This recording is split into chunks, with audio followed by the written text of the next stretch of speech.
So let's get into the forecast. Fantasy Forecast.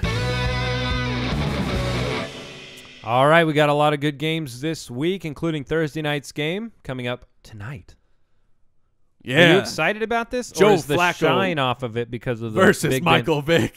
Flacco Vick face-off? I'm actually really excited about it because I think it's really important that we know what we get from the Steelers with Michael Vick. Michael Vick still has a big arm, so he's gonna be able to throw the long ball. Le'Veon Bell is going to be just the same. I believe he'll get all the dump-offs, and he's going to run no different. But it's going to be telling to see how they use him because they said that they're going to game plan differently. The Steelers are going to run a little bit different offense and tailor it to Michael Vick, and we don't know exactly what that is when at this age. So Jason and I have Joe Flacco very high on our weekly rankings. In fact, Jason has him at number 5 this week. I have him at number 7. Mike, you have him at just outside the QB1 range. So we all kind of like him to have a good week against the Pittsburgh defense. Yeah, I like him. And I think what's interesting for me this week is this is Michael Vick on a very short week of practice. So this is not the exact Michael Vick experiment we're going to get right now.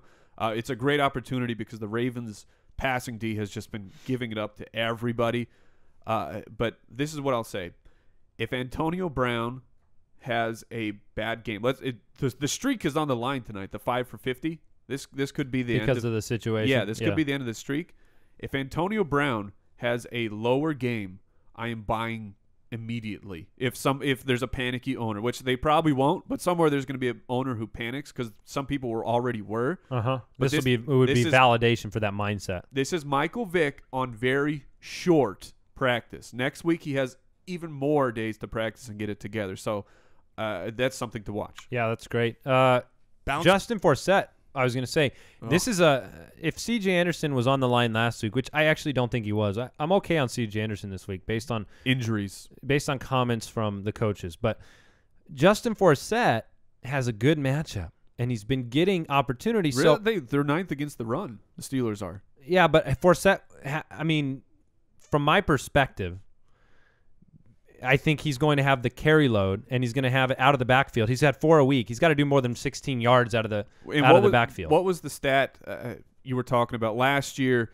Justin Forsett, every carry before he would get contacted. Oh, it was crazy. Yeah, was over 3 yards. He was the number 1 in the league for yards before contact. It was over 3 yards, and this year it's only like 1. So it's telling you that the offensive line is struggling. The offensive line is struggling, or the play calling is just not fitting with totally different personnel. Offense now. Yeah, Trustman versus Kubiak. And Eugene Monroe Monroe, the left tackle, is also out tonight. Yep. So I do think it will be telling though, because if Forsett has another down game, there's a point that we're going to come to where we have to say this is what he is this year under this offense. Yeah. And so be watching for that. Le'Veon Bell is an auto start. Obviously, do you think he has a good game tonight? I think he has a great game.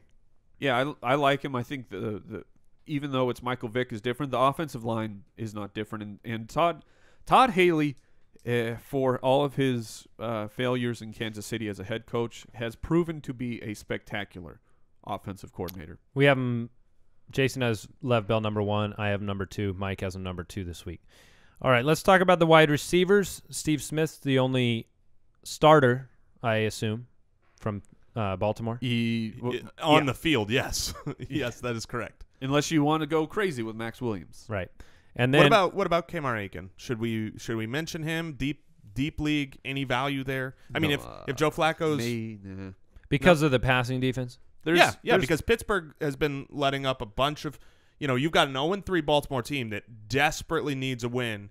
If Pittsburgh's putting up points somehow, they're going to be fighting back and flying. So it's just I think it's just going to get spread around. But better that's a good point. What about Heath Miller with Michael Vick coming into the role? I mean, it's interesting. Yeah, Michael Vick likes the tight end. I hate Heath Miller this week. Really? What? Really? Yes, I do. I don't like Heath Miller because, once again, just like I said last week with Tyler Eifert, Baltimore's defense is they lock down that tight end and they give it up to the wide receivers. I see no reason. Now with Michael Vick coming in, it does make sense. So I wouldn't be surprised if I was almost going to water bet you. If Heath Miller were to get, 4 or 5 catches, I'm not going to be shocked, but I do think they're going to be for about 5 yards each. I don't see him having a good fantasy week at all. In fact, I think he's ranked for me very low compared to the consensus. So I'm not a big fan of Heath Miller this week.